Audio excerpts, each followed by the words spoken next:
¿Qué sucede en el país? Tendencias del acontecer nacional en análisis situacional. En estos últimos años, la sociedad venezolana se ha despolarizado.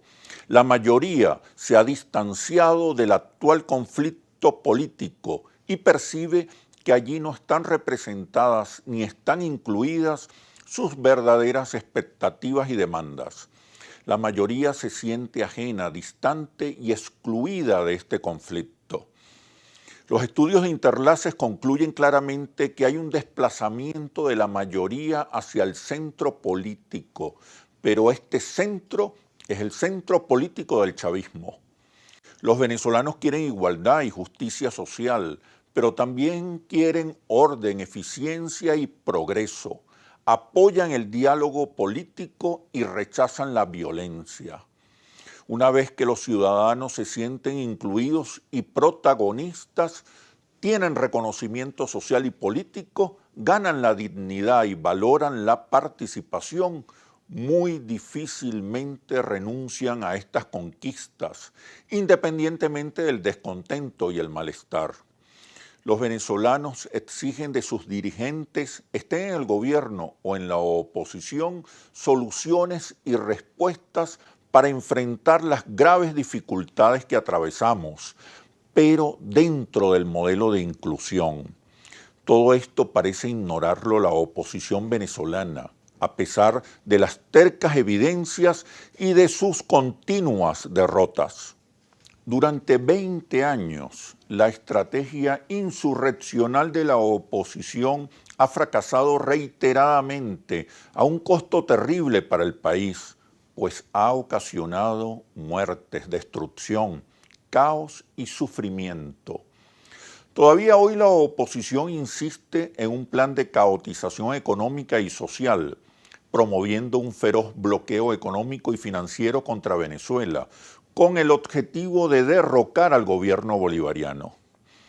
En vez de avanzar, ocupando espacios sociales, cambiando la correlación de fuerzas simbólicas, convirtiéndose en una alternativa, perdió otro año entre divisiones internas, estrategias fracasadas, discursos repetitivos, violencia y odio. La oposición ha logrado avances electorales importantes, aprovechando el descontento, pero todavía debe demostrar que es una fuerza homogénea, con planes y proyectos, con capacidad para gobernar y con sensibilidad popular. Hoy el 54% de los venezolanos preferiría que el presidente Maduro resolviera, aunque sea en parte, los problemas económicos del país antes que viniera un gobierno de oposición.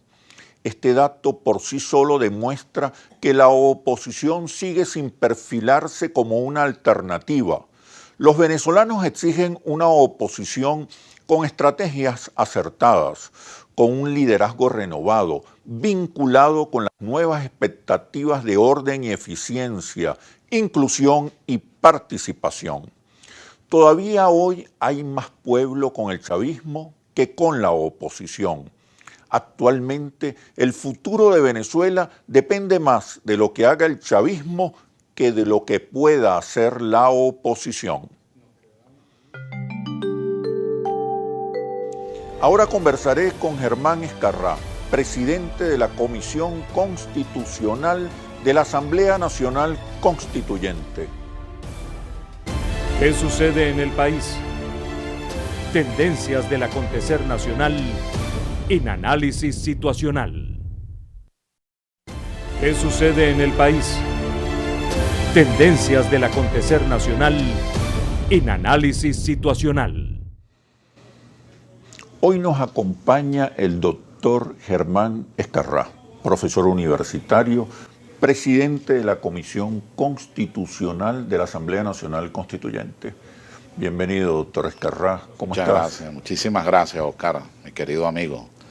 Bueno, bien, gracias a Dios. ¿La familia todo bien? Todo bien, atento a los acontecimientos nacionales y a lo que interesa para el proceso constituyente, entre otras cosas. ¿Cómo está el proceso constituyente? ¿Cómo está la redacción del proyecto de constitución?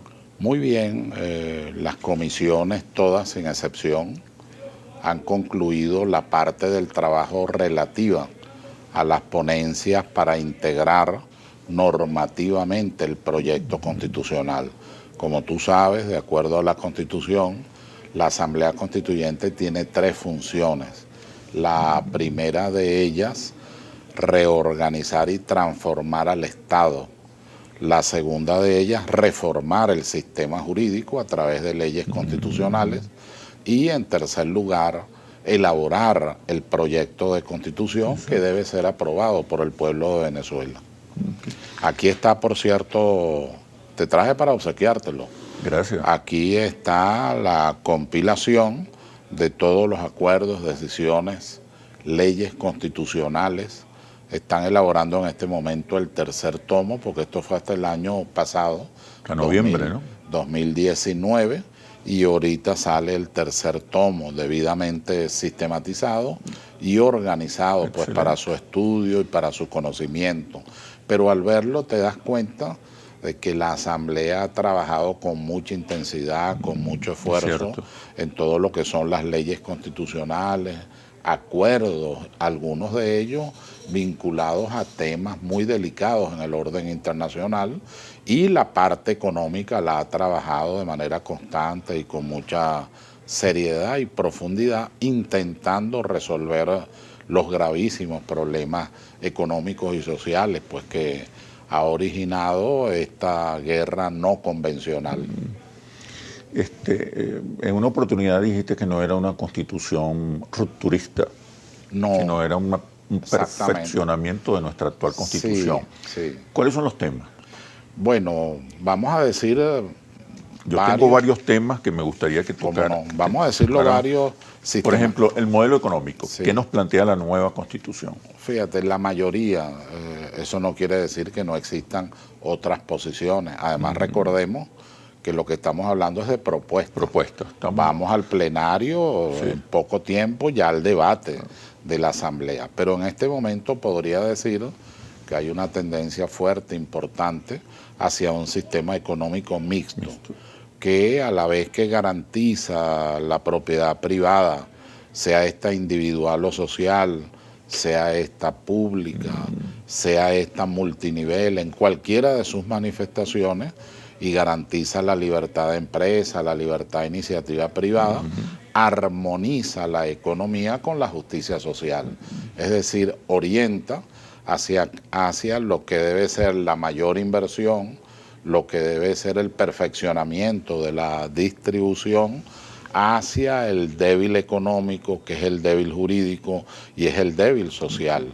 Indudablemente que entre los postulados de la revolución bolivariana, uno que es esencial es precisamente el de apoyar a los pobres y el de superar esa situación. Apoyar y proteger a los pobres. Protegerlos en y todo superar caso, esa situación. La mayoría está de acuerdo en que un sistema el modelo económico mixto que nos conviene es un modelo económico mixto, con modelo, diversas formas de propiedad. Sí, la verdad es se que reafirma el derecho a la propiedad privada, se garantiza la ganancia. Para decirlo de manera más clara, aquí nadie ha planteado un capitalismo salvaje o un neoliberalismo, como tampoco ha planteado un estatismo o un totalitarismo económico in extremis, sino que más bien de manera intermedia, como que si se tratara aquello del líder inglés de hace varias décadas, de una especie de tercera vía, cuyo objeto fundamental es constituir una justa sociedad libre en el marco de una economía mixta.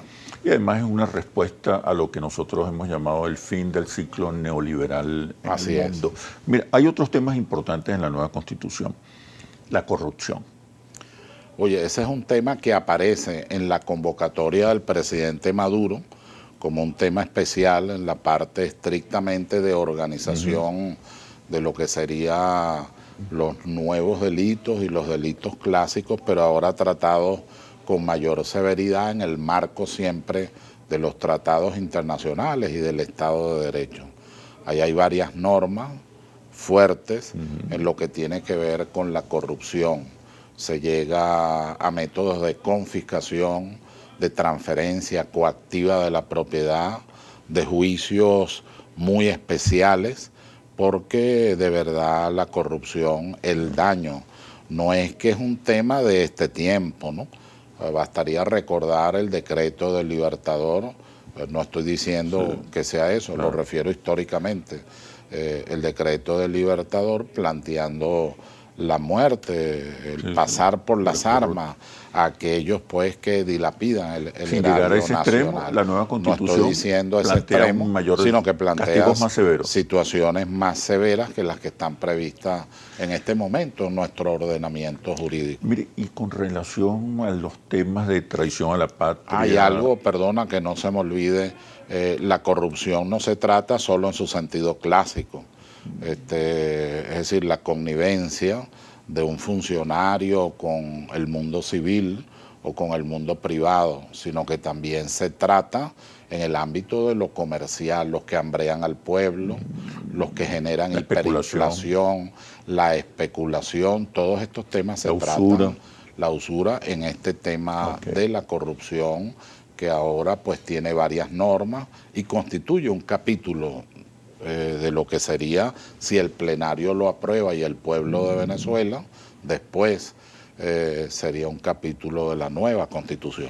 Mira, también la nueva Constitución va a incluir los temas, algunos temas de derecho internacional, soberanía, autodeterminación, traición a la patria. También está en la convocatoria que hace el presidente Maduro, creo que es el punto 7 u 8, él plantea el tema de la no intervención, la autodeterminación, el principio de soberanía. Ahí se decidió, técnicamente hablando, establecer un capítulo especial que permita una acción, digamos, más rápida, más eficiente y de mayor protección, por supuesto, a nuestra soberanía, pero también el fortalecimiento de las relaciones internacionales, en el ámbito multilateral, por supuesto, pero también en otros ámbitos del escenario internacional.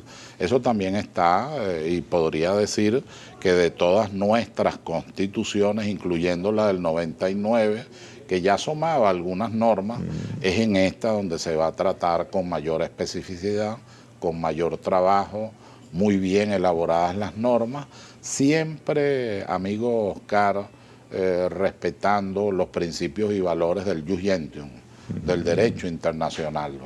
Es decir, nuestra Constitución, como nuestro proceso, como tú bien lo sabes, se mantiene inamovible, graníticamente inamovible, casualmente respetando el conjunto de los valores, el plexo de derechos humanos y los principios del derecho internacional. El derecho a la paz.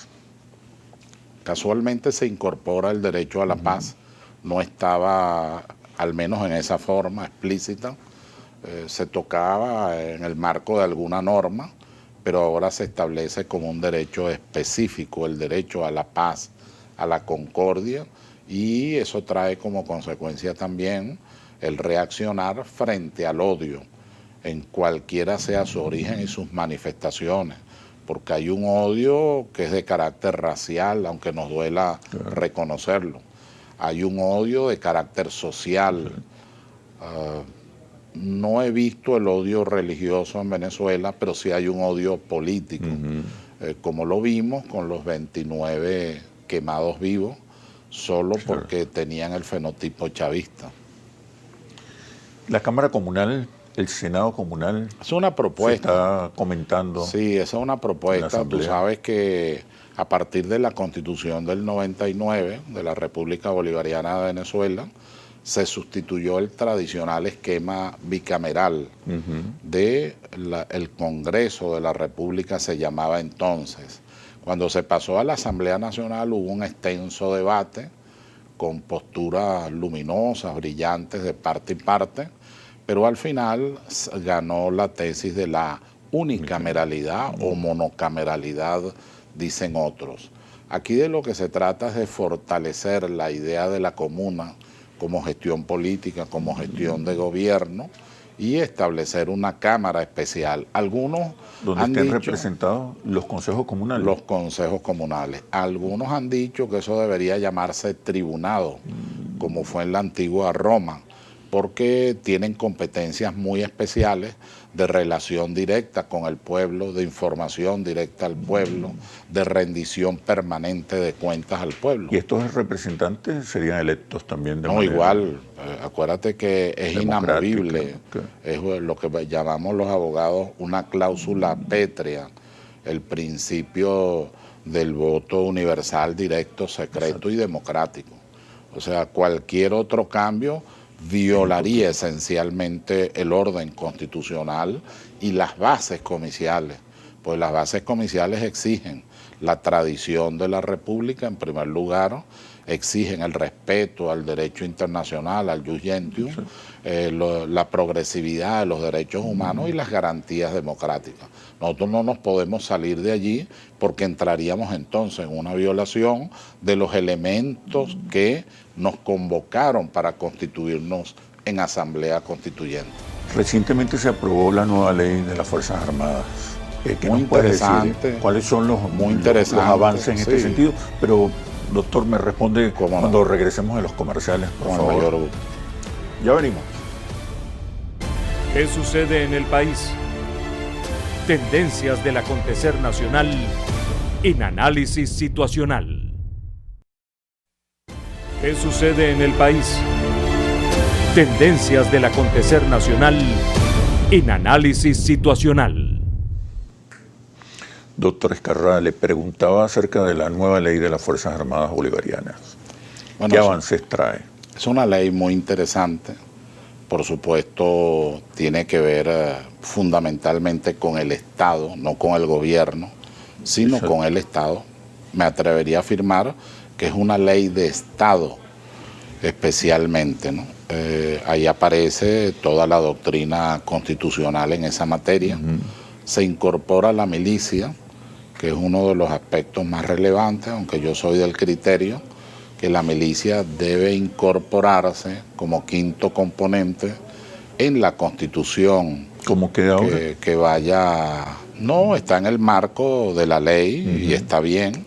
Lo que digo es que en mi criterio personal es interesante no quedarse allí, sino que la norma que regule los 4 componentes que constituyen la Fuerza Armada Nacional ahora incorporen a la milicia, ya que se trata de una doctrina muy especial que ha sido fundamental en estos momentos. ¿Cuál es la doctrina? Que es la unidad civil y militar ante los objetivos nacionales, ante los objetivos de Estado. Esa cláusula, sin que se pierda la especificidad del mundo civil o del mundo militar, es una cláusula fundamental para la defensa de la patria, no solamente en el orden interno, sino también en el orden internacional. La milicia sería sería un componente militar. Yo soy de esa tesis, que debe ser el quinto componente militar, así como formado por civiles, en principio. Sí, con funciones, expectativas, atribuciones, competencias que son distintas, ¿no? Siendo militar, podría tener, digamos, competencias en esos ámbitos, digamos, de coordinación, de consenso, de acuerdo con el ejército, con la aviación, con la Guardia Nacional, con nuestra Marina. Es decir, consolida la tesis de la unidad cívico-militar. Sí, y a la vez la presencia en la administración pública nacional, descentralizada, orgánica, funcional, es decir, la presencia en el Estado, no solamente en los cuarteles, sino también en el Estado, como forma de cooperación para el desarrollo y para el progreso de la nación, pero también para mantener la estabilidad y la seguridad. Ellos son un factor de estabilidad sin lugar a duda, y lo han sido. Además, nuestra Fuerza Armada Nacional Bolivariana ha sido fundamental en esta guerra no convencional, en este asedio de las fuerzas imperiales. Y del Estado-Nación. Ha sido una columna fundamental casualmente para el Estado-Nación. Es decir, hay dos elementos que no se podrán obviar a la hora de escribir estas páginas de la historia. Por una parte, la capacidad moral, ética, integral de nuestro pueblo en sus actos de resistencia y de resistencia constante, permanente. Y por otro lado, la otra columna, ética también y moral también, que es la Fuerza Armada Nacional Bolivariana, con una gran lealtad a la Constitución. Si de alguien se puede hablar del patriotismo constitucional, que es toda una doctrina, además del pueblo, es nuestra Fuerza Armada Nacional Bolivariana. Cualquier hecho de algún desleal o de algún grupo es totalmente insignificante. Aislado, totalmente. En el proceso pues que nosotros nos ha tocado vivir con tanta dificultad. Yo creo que el presidente está muy claro en eso y de allí deriva, bueno, la relación estrecha que tiene con la Fuerza Armada Nacional Bolivariana, además de su relación natural pues con el pueblo de Venezuela. Y esta es una revolución que nació en los cuarteles. Así es, y nació y eso le da unas cualidades pero distintas. eso supone un cambio de paradigmas. No puede ser la visión cuartelaria la del Estado, ni puede ser la visión militarista la del Estado. Se trata de conceptos mucho más trascendentes, muy vinculados a los objetivos nacionales.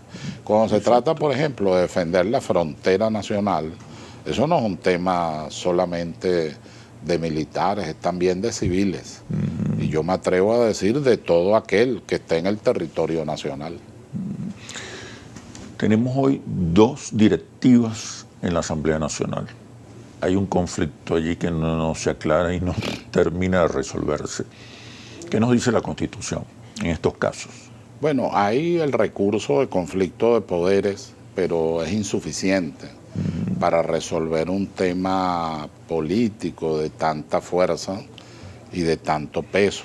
No olvidemos que el origen de declarar a la Asamblea Nacional en desacato y todos sus actos nulos en consecuencia está en varias sentencias, algunas de la Sala Electoral, otras de la Sala Constitucional. ¿Por qué? Porque unos diputados presuntamente, aclaro, en situación de corrupción, estaban siendo enjuiciados, se dictaron unas medidas cautelares, no debieron incorporarse hasta terminar ese procedimiento y se declara en contumacia y rebeldía en el periodo de Ramos Ayub, en contumacia y rebeldía frente al Tribunal Supremo de Justicia, aquella directiva y aquella mayoría parlamentaria, cuando de lo que se trataba era de cumplir con la sentencia y que los diputados demostraran su inocencia, como tendríamos que demostrarlo todos si fuéramos acusados en un momento determinado. Entonces, para eso son los procedimientos, para eso son las garantías judiciales. Pues lamentablemente esto se ha incrementado. El Tribunal Supremo de Justicia tuvo que decir, mire, mientras ustedes estén fuera de la Constitución y del ordenamiento jurídico y en desacato al Tribunal Supremo de Justicia, todos sus actos son nulos. Por lo tanto, ya esto es un criterio personal. Para mí la directiva es la que presidía Ramos Ayub y es la que debe restablecer el orden, porque todo lo demás debe entenderse como nugatorio o de nulidad absoluta. Nulidad absoluta en derecho quiere decir inexistente, sin ningún tipo de efectos.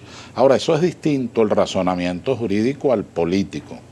En el razonamiento político yo llamo al diálogo, a la comprensión, a entender que no debemos tener a Venezuela, a su pueblo, a la familia venezolana en estas circunstancias y que la Asamblea Nacional está perdiendo un tiempo precioso para dictar leyes que son fundamentales para el país y para ejercer sus funciones. ¿Cuáles son?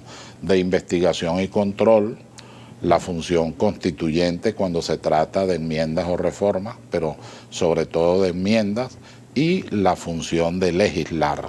¿Qué quiere el país? Bueno, que cada poder cumpla su responsabilidad el Tribunal Supremo de Justicia en el control de la legalidad y la constitucionalidad, y con sus sentencias y todo el Poder Judicial, el Poder Ciudadano en la defensa de los derechos humanos, fundamentalmente el Poder Electoral, teniendo transparencia, claridad inequívoca, diafanidad en lo que son las elecciones, que son una de las fuentes de legitimidad de la democracia, y finalmente el Ejecutivo cumpliendo lo que es su deber, que es casualmente el de gobernar, ya sea en función de gobierno o en función de Estado, pero gobernar para el bien de todos los venezolanos. Esta crisis. El país es muy sabio y eso es lo que quiere, eso es lo que le pide a la Asamblea Nacional. El país no está pendiente de que si este es de gobierno o es de oposición, lo que quiere es resolver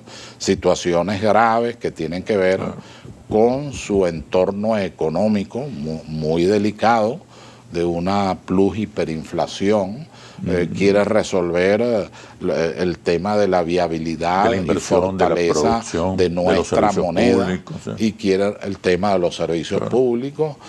Quiere también pues que aquí se haga las inversiones que se hacen en todos los países, en el marco, por supuesto, de nuestras leyes y de nuestras normas constitucionales, sin afectar la soberanía económica de Venezuela. Este conflicto en el Parlamento, este caos institucional, obligaría a adelantar las elecciones parlamentarias. Pero por favor respóndeme cuando regresemos de los comerciales. Ya venimos. ¿Qué sucede en el país? Tendencias del acontecer nacional en Análisis Situacional. ¿Qué sucede en el país? Tendencias del acontecer nacional en Análisis Situacional. Doctor Ezquerra, le preguntaba acerca de adelantar las elecciones parlamentarias. Hay una situación de caos, de incertidumbre con relación al Parlamento. La Constitución actual prevé una salida de ese tipo, una salida electoral. La verdad es que no. Venezuela, como tú sabes, es un sistema presidencialista, no parlamentario. En los sistemas parlamentarios ese sí es un expediente. Claro. O sea, sí pueden adelantar las elecciones cuando el jefe de gobierno pierde la confianza del Parlamento o cuando hay un conflicto de naturaleza parecida al que nosotros tenemos, ¿no? Entonces se dice que se entra en un proceso de disolución que en realidad no es otra cosa que adelantar elecciones. Exacto. En Venezuela no está previsto de manera expresa. Habrá que preverlo en la nueva Constitución. Sí, claro, es una de las propuestas. Pero me atrevo a decir que si bien es cierto, no está previsto, no está prohibido. Claro. Por lo tanto, podría haber un consenso. El presidente tiene la facultad de convocar elecciones parlamentarias, ¿no? De disolver el Congreso y convocar elecciones, ¿no? Él solamente puede disolver el Congreso cuando por 3 veces recibe un voto de censura el vicepresidente. Eso sí está en la Constitución. Pero esa no es una facultad del presidente de la República. Además, es más un hecho político. ¿Esto qué quiere decir?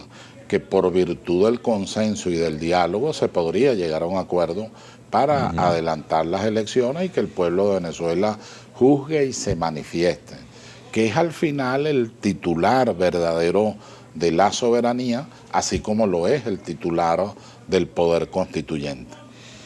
El presidente llamó a reorganizar, pidió la reorganización del Ministerio Público, bueno, y de todo el sistema judicial, de todo el poder de justicia. ¿Qué le preocupa al presidente? ¿Qué está pasando? El presidente pronunció un discurso bien interesante en ocasión de la apertura del año judicial ahí en el auditorium del Tribunal Supremo de Justicia. Después de oír 2 discursos previos, le correspondió al presidente y con mucha fuerza, también con mucha responsabilidad como jefe de Estado y jefe de gobierno, entendió que debíamos, y así lo expresó, que debíamos ir a una especie de comisión de justicia para la reorganización del Poder Judicial, en general de todo el sistema de justicia. Sí.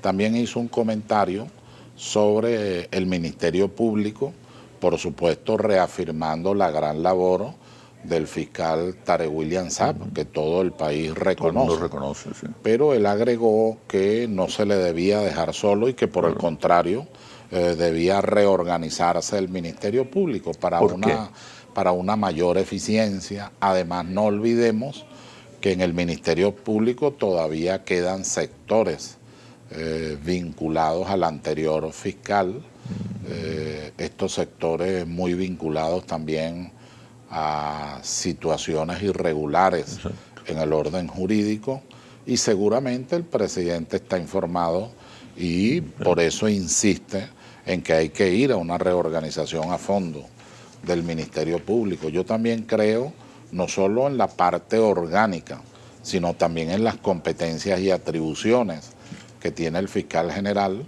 y que tiene, bueno, el titular de la vindicta pública en Venezuela.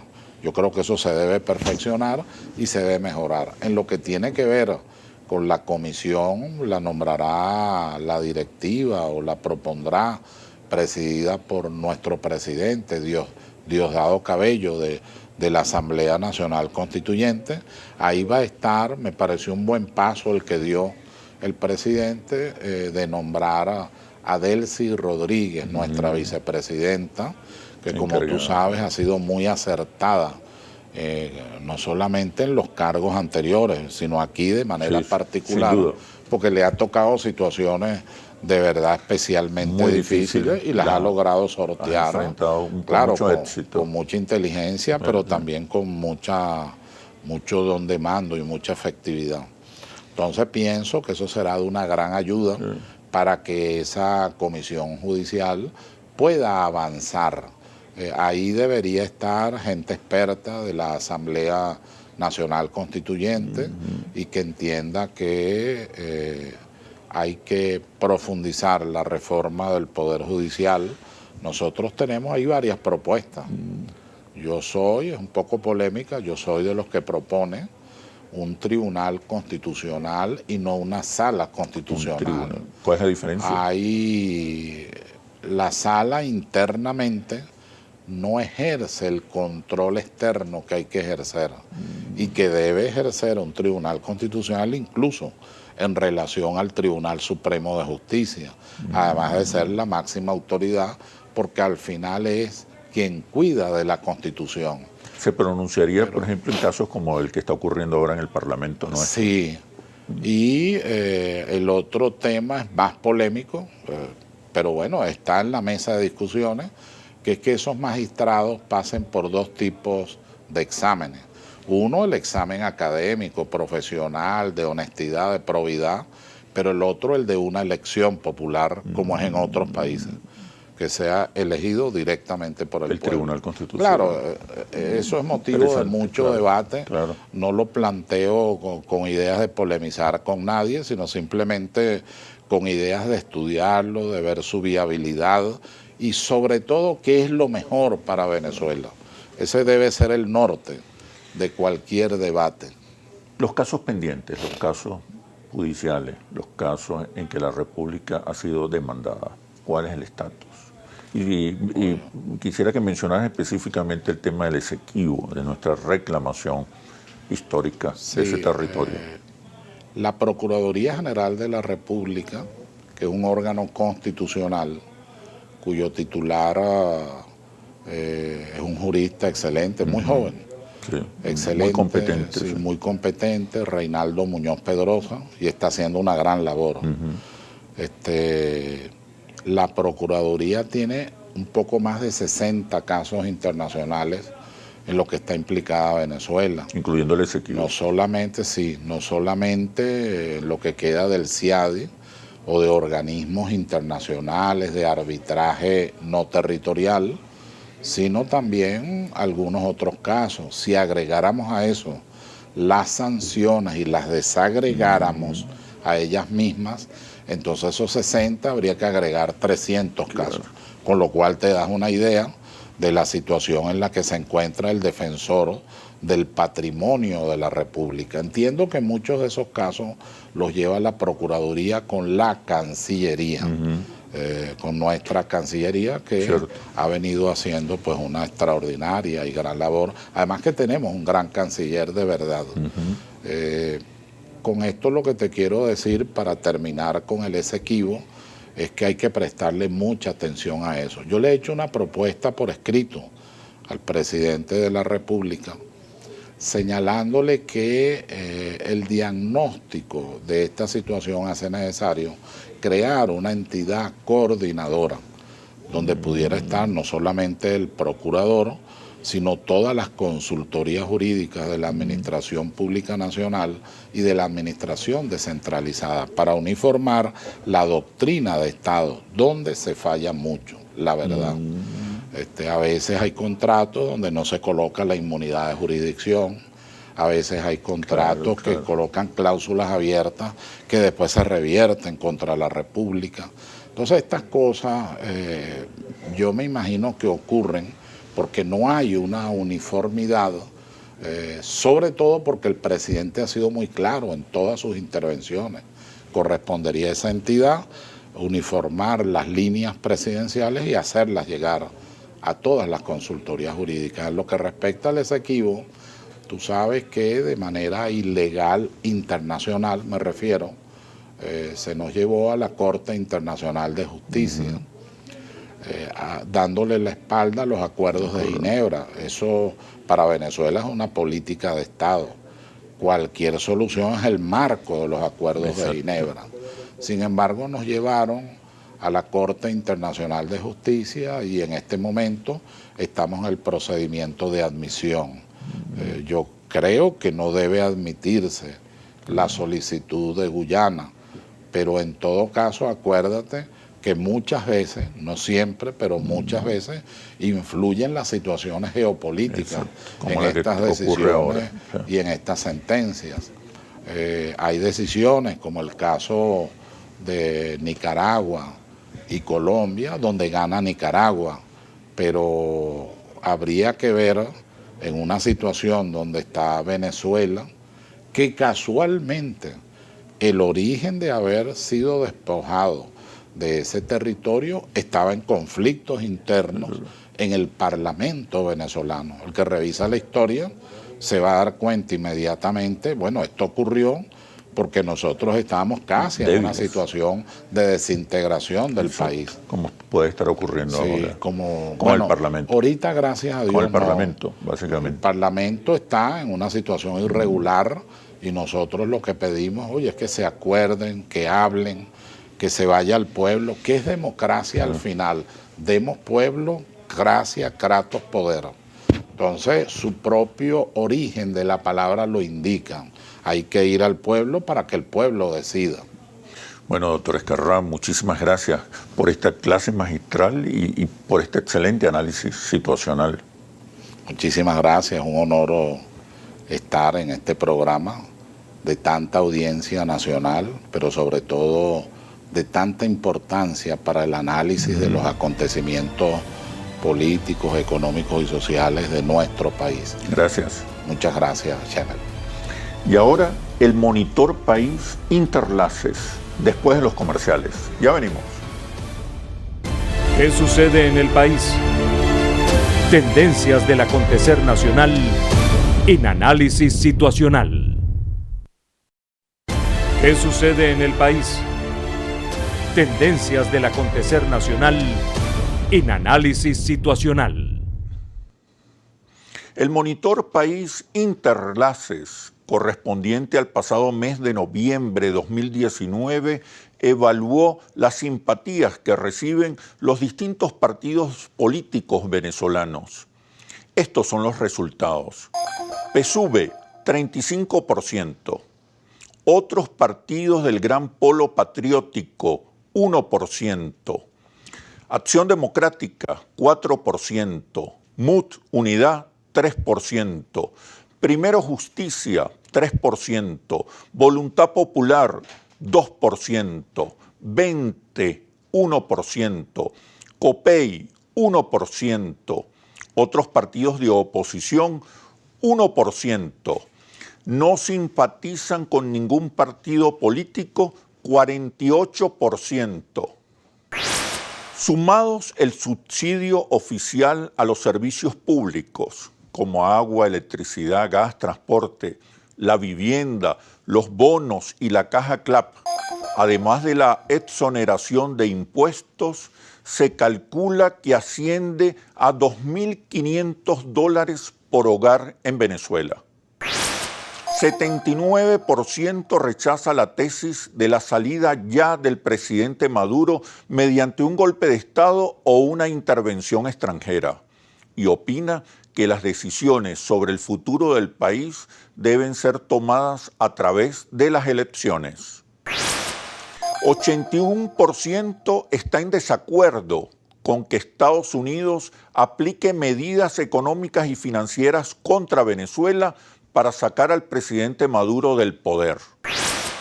83% considera que las sanciones económicas afectan más a todos los venezolanos, mientras que 16% opina que afectan más a los funcionarios del gobierno. El pasado 20 de enero, la Organización Internacional del Trabajo presentó el informe Perspectivas Sociales y del Empleo en el Mundo, Tendencias 2020, según el cual 188 millones de personas en el mundo están desempleadas y 120 millones de personas tienen trabajos marginales. El informe resalta el aumento de las protestas sociales en la mayor parte del mundo contra las grandes desigualdades que existen actualmente. Coincidiendo con la celebración del foro Davos que reúne a la élite económica mundial, fue publicado el informe Oxfam Intermón sobre la desigualdad global. Los datos divulgados son salvajes. Cada vez más se acentúa la injusticia social en el mundo. En el 2019, 2.153 multimillonarios poseían más riquezas que 4.600 millones de personas. El 1% de la población posee el doble de la riqueza que 6.900 millones de personas. El informe concluye que si el 1% más rico del planeta pagara solo 0.5% más de impuestos sobre su riqueza, en 10 años se podría conseguir la inversión necesaria para crear 117 millones de empleos.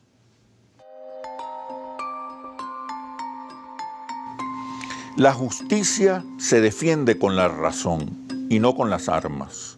No se pierde nada con la paz y puede perderse todo con la guerra.